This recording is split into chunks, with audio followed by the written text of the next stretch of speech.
Bien, je vais poursuivre l'exposé qu'a commencé mon camarade Jean. Il t'a parlé en particulier de ses activités, c'est le cas de le dire, de radioactivité. Mais ce qu'il a oublié de te dire, c'est où tu te trouvais. Toi, tu le sais bien, mais peut-être pas les téléspectateurs. Donc, tu te trouves d'abord dans le bâtiment de géophysique. Tu viens juste de voir Serge au géomagnétisme. Maintenant, tu te trouves en particulier dans le laboratoire de physico-chimie de l'atmosphère. Alors Jean t'a parlé d'une manipulation particulière, mais en fait toutes nos activités tournent autour de la mesure et de la surveillance de pollution de fond de l'atmosphère. C'est-à-dire par pollution de fond on entend pollution à l'échelle planétaire au niveau global. Alors pour ce faire nous faisons plusieurs expériences. Tout d'abord ce que j'appellerais sans être péjoratif, les manipulations annexes qui sont à notre niveau très simples, puisque ce sont des prélèvements en flacons de l'air atmosphérique pour des mesures de dioxyde de carbone. Ces mesures seront faites dans le laboratoire du CNRS à Gif-sur-Yvette, également aux États-Unis. Pour les États-Unis, pour une université, nous avons également à faire des prélèvements d'eau de pluie.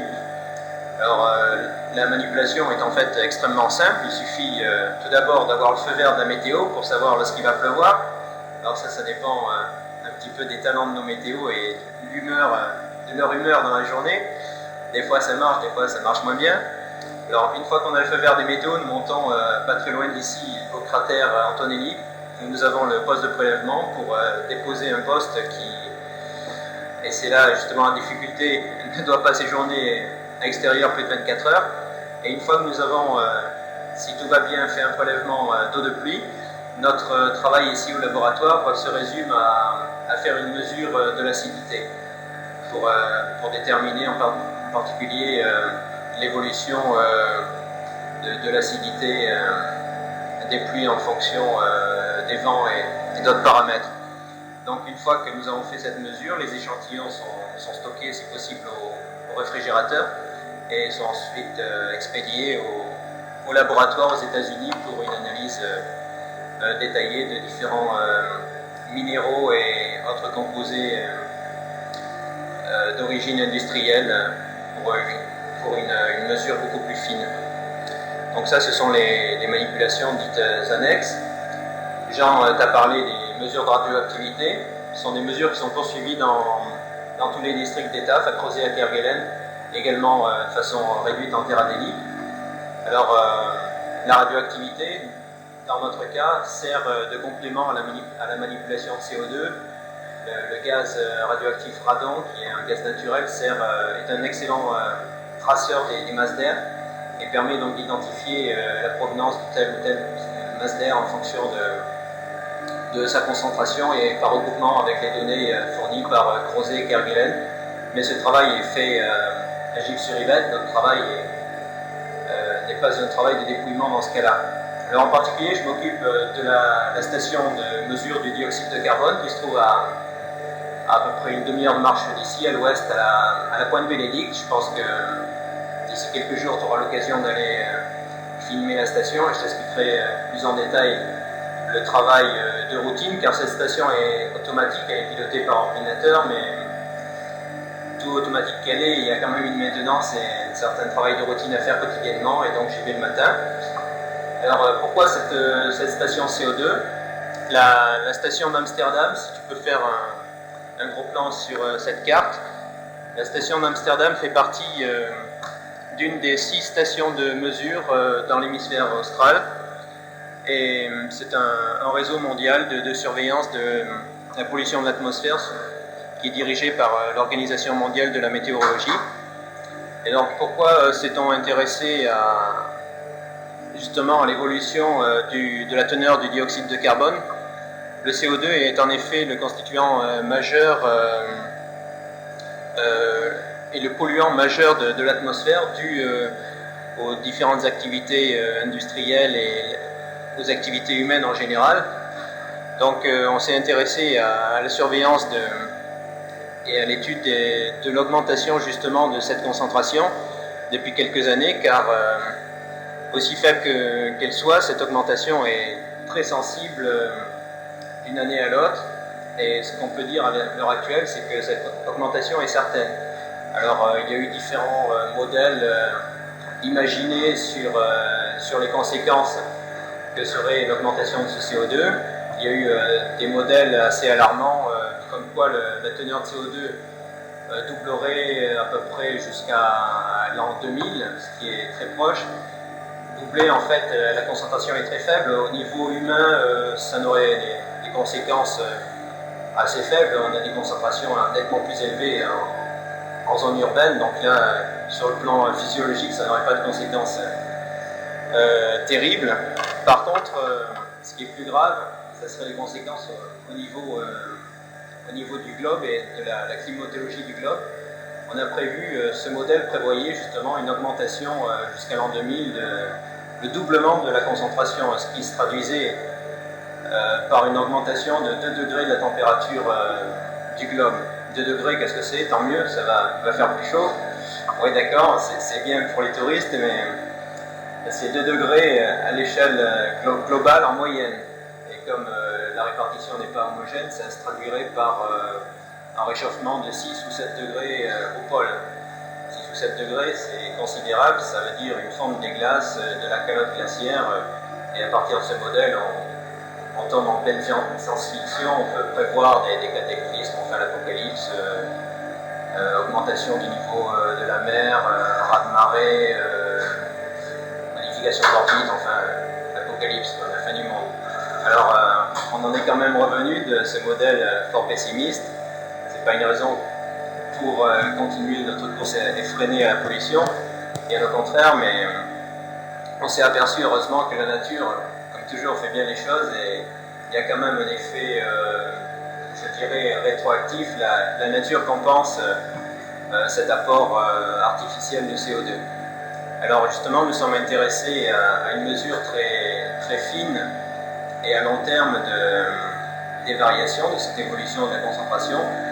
Et justement, la nature intervient dans cette régulation par tout ce qu'on appelle la biomasse, c'est-à-dire donc toute la végétation et la forêt équatoriale notamment intervient notamment dans les échanges et dans l'équilibre du CO2. Alors ici, en secteur océanique, nous étudions la variation et l'équilibre entre l'atmosphère et l'océan. L'atmosphère contient des carbonates et ces carbonates sont en équilibre dans l'eau avec le CO2 de l'atmosphère.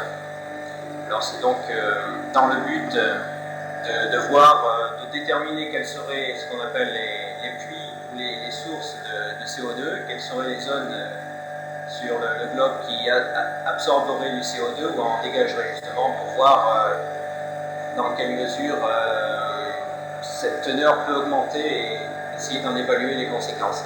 Alors ça c'est un travail à long terme. Pour l'instant les mesures sont peu nombreuses. Ce qu'on peut dire c'est qu'effectivement ça augmente, mais dans quelle proportion pour l'instant on en est presque à la genèse.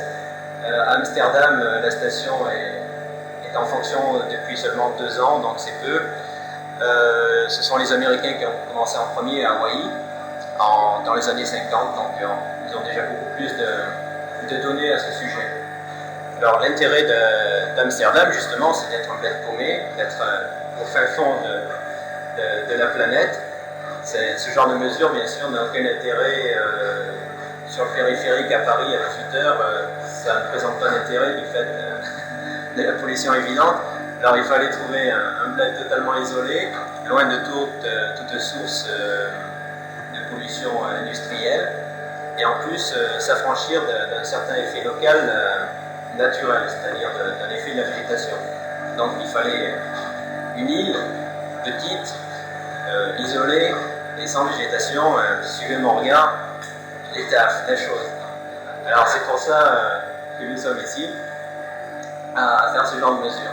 Alors le travail en gros au laboratoire, tout en étant un certain travail de dépouillement, le gros de la recherche se fait au laboratoire à Gilles-sur-Yvette. Nous leur envoyons des données par télégramme et également des enregistrements magnétiques dès que c'est possible dans un bateau.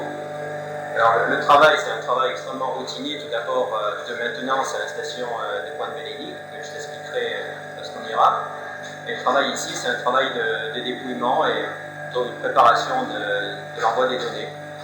Alors, on trie les différentes mesures qui sont faites en continu à Pointe-Bénédicte, on ramène les données sous forme magnétique et sur micro-ordinateur, on trie les différentes mesures qui sont exploitables,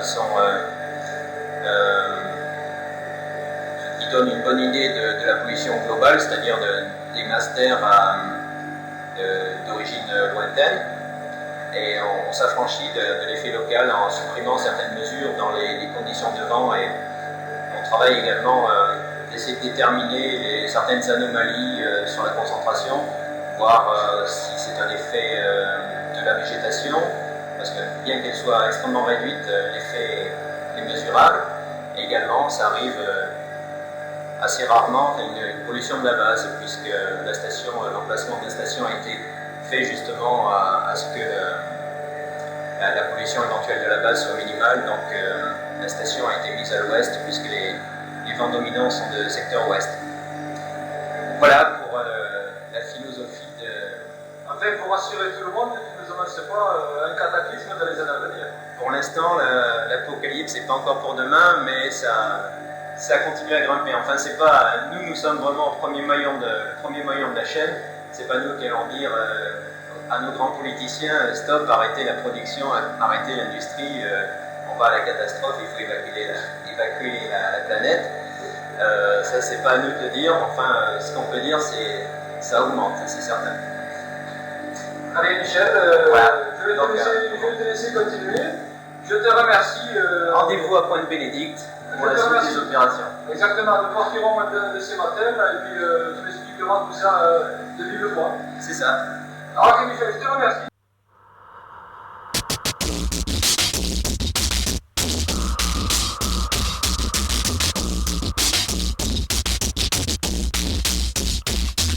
Approche-toi petit, écoute-moi gamin. Je vais te raconter l'histoire de l'être humain. Au début y'avait rien, au début c'était bien. La nature avançait, y'avait pas de chemin. Puis l'homme a débarqué avec ses gros souliers, des coups de pied dans la gueule pour se faire respecter. Des routes à sens unique qu'il s'est mis à tracer.